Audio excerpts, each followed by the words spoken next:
What's up, everyone? Welcome back to the channel. So for this horror news update, as you can see from the headline, this was published just a couple of hours ago this morning. I have been looking forward to this film. I feel this is one of those films that is going to be, I think, it's going to have a slow burn. I think some of it's going to be a bit unpredictable, and that's what I am most intrigued about it. Now, this film might look familiar to you. It's called GAZER. As you see from the headline, GAZER exclusive clip teases murder and madness in shot on 16mm thriller. Now, we did cover this film back on December 19th. We first, when it was really coming out as being first reported as far as this film was coming. And at the same time, we also did a trailer review reaction on, I think, the only one trailer that's been released for this film. I don't recall them ever releasing a second full trailer. Now, there have been, as you see here, we have an exclusive clip from the film that we're going to take a look at here, but there was a second exclusive clip that was released yesterday. So we have two clips that we're going to take a look at. I have not seen them. I only saw the headlines, and I was looking forward to this because this film does come out in theaters tomorrow on April 4th. So depending upon where you're at, it might already be April 4th for you, so it's coming out today. But for me, it's still April 3rd, so it's not coming out until tomorrow. But I am definitely looking forward to this one because, again, if you did watch the trailer review reaction we did, I like the fact that they used the 16mm for this particular story. It feels like in the trailer it absolutely fit. I like the grittiness of the atmosphere, the look and feel of it, the sound, everything that we were getting from the trailer. I'm hoping it fully translates into the full-length film. So let's take a look at these article details real quickly, and then we're going to watch both clips back to back, and then we'll come back and give our final thoughts before wrapping it up. So time distorts in unsettling ways in our exclusive new clip from GAZER, and this will be the first clip we look at, the clip that they're referring to in this article, and then we'll look at the second one. The dark neo-noir thriller in the vein of Memento, centered around a potentially unreliable narrator. Now, that's another thing that I am most intrigued about this film, is because when we first heard about it, again, it's coming across as if it's going to be very much like Memento. And if you haven't seen Memento, but it's done by Christopher Nolan, absolutely great film. And I think it's just one of those films, though, that if you haven't seen it and you think you're just going to jump into it and understand it, think again.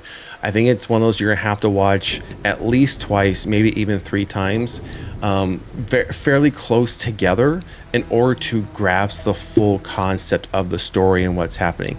Unless you're just one of those people where those types of back and forth stories don't phase you, and you can grasp it all fully. I had to watch it twice. I did watch it twice back to back, and it did help make things fall into place and make a lot more sense for me, but still nonetheless a great movie. Metagraph Pictures releases the film in theaters on Friday, April 4th, 2025. Like I said, that is going to be tomorrow. The neo-noir thriller follows, quote, a young mother who, due to a unique condition that progressively affects her perception of time, is trying to save money for her daughter's future before it's too late. She takes a risky job from a mysterious woman with a dark past, which leads her to become entangled in a tense web of revenge, deceit, and murder. We have the additional casting here, which we've talked about before. Watch the clip below that introduces Mastroianni's character Frankie as she weighs her options when faced with a dubious proposal for fast cash. Whether to take the risky job is the least of her problems. Startling visions signal murder ahead. Again, we have the director's name, more of the more about casting, character study. So let's read this part here. Daniel Kirkland wrote in his review on BD, in fact, the film feels like a very postmodern deconstruction of many of Alfred Hitchcock's films, albeit with a more horror-centric slant. However, there are also traces of other polarizing character studies like Lee Chang-dong's Burning, Roman Polanski's Repulsion, or Chan Wook Park's Decision to Leave. GAZER is about making sense of madness before said madness consumes the individual, and they're too far gone to parse out what's real. It's a curious study in point of view storytelling and how to weaponize an unreliable narrator for maximum effect. Let's see here. We have any more? We do. Sloan and Mastroianni produced the shot on 16 millimeter feature.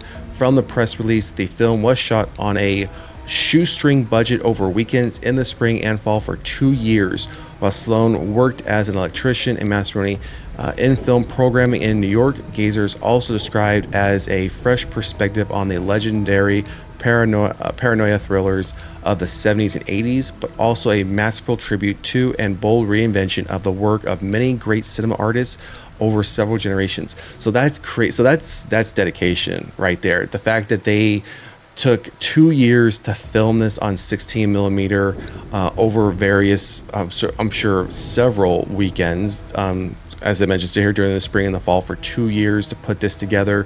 It doesn't say exactly when they did this. I mean, this where it's coming out, and this film comes out tomorrow, so it doesn't say, was this done in 2022, 2023 timeframe, or was this right up through last year? Regardless, I don't know if that really matters. It's just interesting to know how long that they've been trying to not only film the movie, but then there's that post-production, right? All the editing and all the other additional things that go into getting that final cut that you feel is ready to go as far as a theatrical release or video on demand. So we have the clip here. We have no posters or anything else below. All right, so what we're gonna do, like I said, we're gonna watch the first clip. I'll jump back, give our thoughts, and then we'll jump to the second clip and then come back and then round out the video. So let's pull up this first clip and see what we got. $3,000, and all I gotta do is drive a car. It'll take me months to save up that kind of money. Months I don't have. This could be my second chance.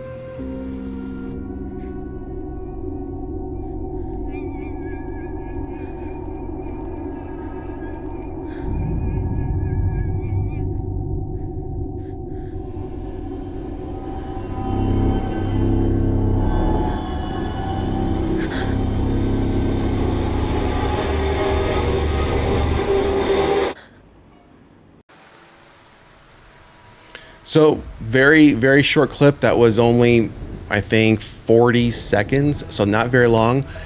I love the look and feel of this. The fact it was done on 16 millimeter film.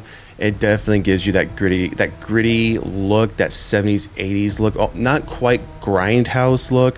Now, how they have added all the grindhouse aspects to this, like the cigarette burns, the scratching of the audio, the skipping of the film, I think that probably would have taken it to a whole nother level that I would have appreciated and would have loved to have seen, because I feel the horror genre is key and prime to use and utilize that grindhouse look, even with modern films, especially if you're going to use 16 millimeter. Why not even take it a step further?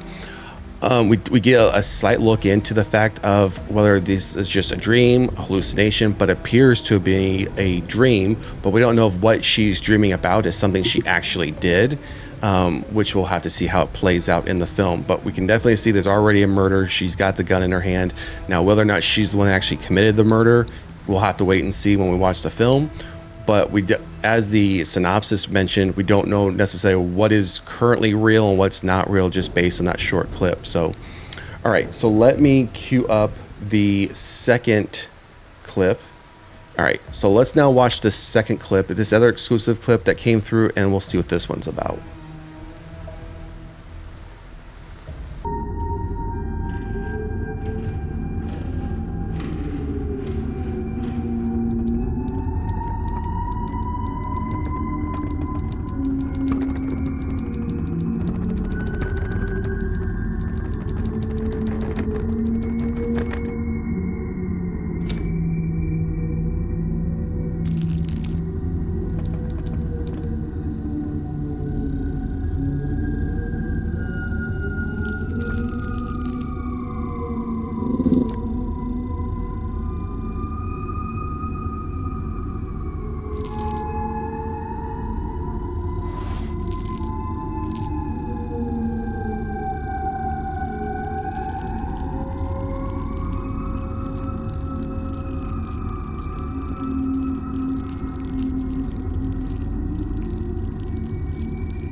But I was a coward.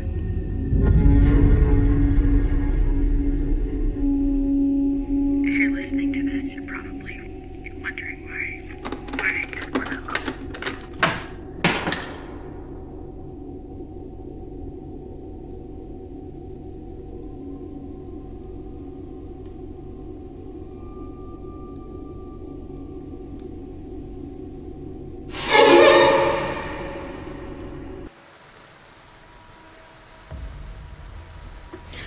Well, okay, I'm not sure exactly what to think on that second clip. I think that second clip was far better than the first. That took a number of turns. Wasn't expecting, I mean, I don't know if this is dipping also into the body modification aspect, because I'm not sure what that box was in that little, cabinet entertainment center that she attached to herself. But then, when she turns her head and a different version of her pops up on the TV with the pistol. And then as she's looking away, she's then now looking at another version of herself at a table. But when we went to when she's sitting at the table and then she's looking back to her left, would be her left towards the TV, which was the same TV, but the bed wasn't there. And that cord or, whatever it was that she attached to herself was clear across the room. And then we see, I think, another fourth version of herself when she rips out the cassette tape, throws it across the room, and then it slides right into her foot across the room and holding, I'm not sure what that pistol was. I mean, you can see it wasn't a normal one. It looked like it was almost deformed, almost like it was made out of something else.